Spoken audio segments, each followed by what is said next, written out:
All right, bud. So here is your polished knife.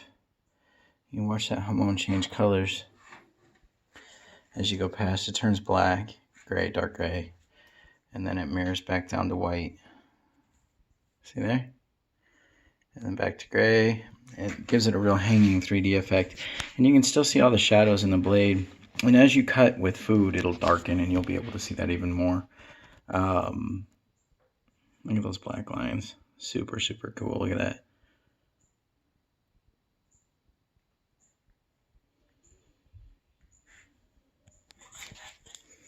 And it's still quite reflective. You can see it's colored by the etch on the blade, the cloudiness, the ghostliness, but it's definitely still, I mean, that's polished.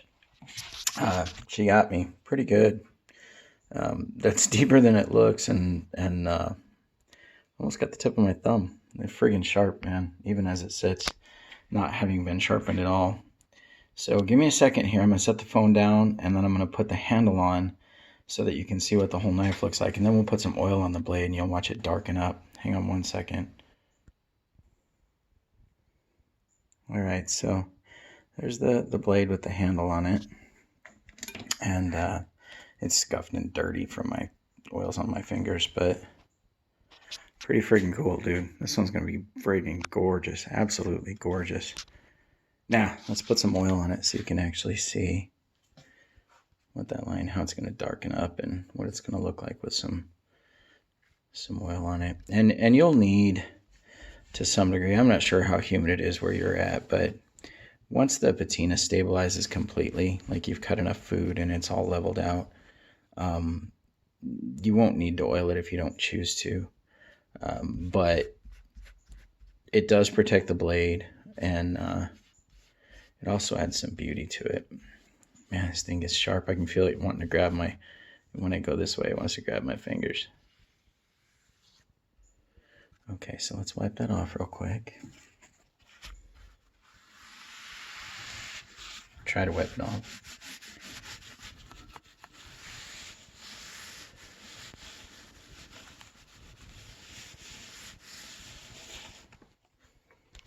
Yeah, there you go. Now you can see the difference. See all those cool shadows and lines in there? Those turned out really neat. And as you know, they were purposeful. We talked about that. So, yeah, so much going on in there. I mean, just a really cool blade altogether. It turned out really, really, really super nice. That's nasty because of the oil. Let me get some oil on there smooth, and you can see how pretty it actually is. Super pretty. Yeah, this one's something, man. It really is. I'm super, super happy with it. See that purple popping out of there. And yeah, so there you go. There's your knife. We put in epoxy now, and we sharpen it up, and it'll be ready to do whatever you want to do with it.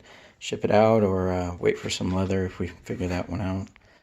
And yeah, so cool stuff. The other side, you can see it's dirty, dusty, or whatever from sitting on this. We fingerprints all over it and whatnot, but the lines, see, there's 2 fingerprints right there.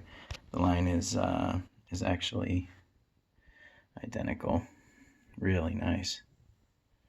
And now the fingerprints are gone.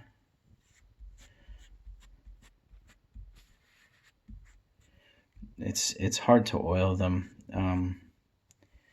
in that and not get streaks. They take enough oil, and if you wipe them too dry, they're not oiled anymore. I've done a lot of swords that way, and you get enough oil on them and it beads because they're so highly polished. And so you just gotta kind of keep applying it, wipe it down, and deal with some beading. But yeah, there's your other side. So you can see it's just as nice, just as beautiful. But yeah, loving this knife, man. Really, really loving this knife.